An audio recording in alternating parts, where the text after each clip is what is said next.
श्री स्वामी समर्थ. पितृचालिसा. श्री गणेशाय नमः. श्री स्वामी समर्थाय नमः. हे पितृेश्वर, मी तुला आशीर्वाद दिला आहे. मी तुझ्या चरणांना नमन केले आणि तुझ्या डोक्यावर हात ठेवला. सर्वप्रथम भगवान गणेशाची आणि नंतर घराच्या देवाची पूजा कर. हे पितृेश्वर, माझ्यावर दया कर आणि माझ्या मनातील इच्छा पूर्ण कर. हे पितृेश्वर, मार्ग उजळव. तुझ्या चरणांची धूळ मोक्षाचा सागर आहे. पितृेश्वराने खूप उपकार केले आहेत. तू मला मानवी रूपात जन्म दिलास. आई वडिलांच्या मनाला जे आवडते ते जीवन अनंत फळे देते. जय जय जय जय पितृजी साई. पूर्वजांच्या ऋणांशिवाय मोक्ष नाही. तुझा महिमा सर्वत्र आहे. संकटाच्या वेळी तू माझा आधार आहेस. नारायण विश्वाचा आधार आहे. पितृजी त्या दृष्टीचा एक भाग आहे. मी जेव्हा त्याची पूजा करतो तेव्हा परमेश्वर प्रथम आज्ञा देतो.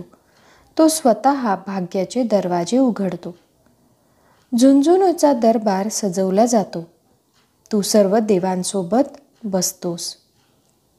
प्रसन्न होऊन तू मला इच्छित फळ दिलेस. तो क्रोधित झाला आणि ज्ञान हिरावून घेतले. पूर्वजांचा महिमा अद्वितीय आहे. पुरुष आणि स्त्रिया त्याचे गुणगान गातात. तुम्ही तिन्ही लोकात वास करता. तुम्ही वसु, रुद्र, आदित्यमध्ये सुशोभित आहात. नाथ, सर्व संपत्ती तुमची आहे. मी माझ्या सेवकांसह एक पुत्र आणि पत्नी आहे. मला 56 नैवेद्य आवडत नाहीत. मी केवळ शुद्ध पाण्याने तृप्त होतो. तुमचे स्तोत्र अत्यंत कल्याणकारी आहेत. उगवत्या सूर्यासोबत लहान आणि मोठे सर्व अधिकारी तुमची पूजा करतात. 5 मुठी पाणी त्यांना प्रसन्न करते.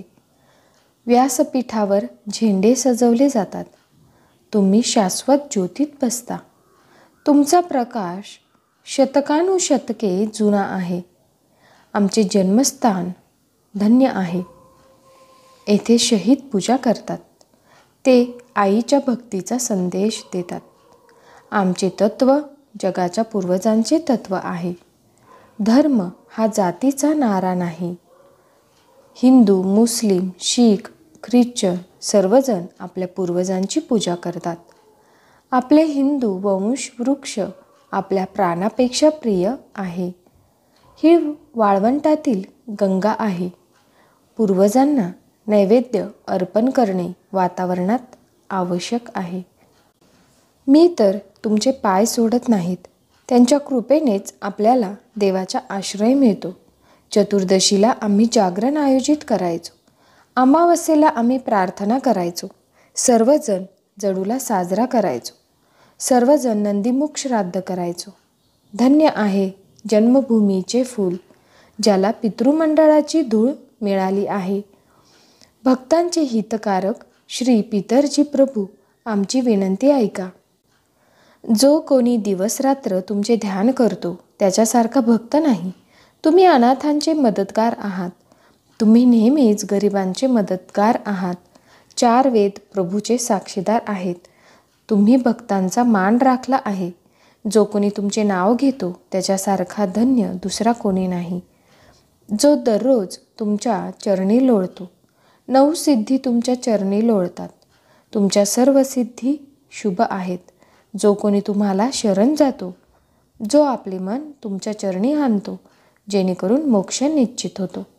जो कोणी तुमचे खरे स्तोत्र गातो त्याला निश्चितच 4ही फळे मिळतात.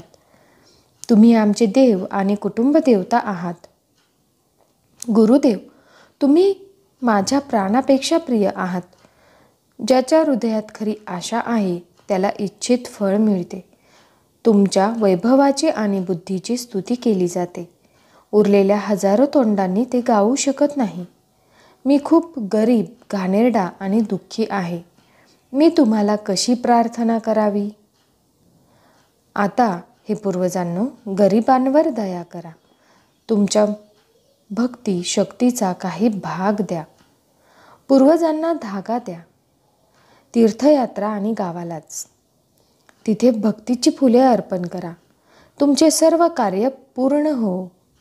ते झुंझुनू धाममध्ये राहतात. आमचे महान पूर्वज. त्यांच्या दर्शनाने जीवन यशस्वी होते. संपूर्ण जग त्यांची पूजा करते. ज्यांना यशस्वी जीवन हवे आहे त्यांनी झुंझुनू धामला जा. पूर्वजांच्या चरणांची धूळ घ्या. तुमचे जीवन यशस्वी हो. ही पितृचालिसा आहे जी मी तुम्हाला मराठीमध्ये रूपांतरित करून दिलेली आहे. श्री गुरुदत्तात्रय अर्पणमस्तु. श्री स्वामी समर्थार्पणमस्तु. हा व्हिडिओ तुम्हाला थोडा जरी आवडला असेल तर नक्की आपल्या चॅनलला सबस्क्राईब करून ठेवा, कारण नवरात्री येत आहे सोमवारपासून. तर त्यानिमित्ताने आपण श्रीदेवी महात्म्य ऐकणार आहोत, तसेच नवशतीसुद्धा ऐकणार आहोत. तर आपल्या चॅनलला नक्की सबस्क्राईब करून ठेवा. व्हिडिओ आवडला असेल तर लाईक करायला विसरू नका आणि शेअर नक्कीच करा. तर आता आपण भेटूया पुढील व्हिडिओमध्ये. तोपर्यंत श्री स्वामी समर्थ. धन्यवाद.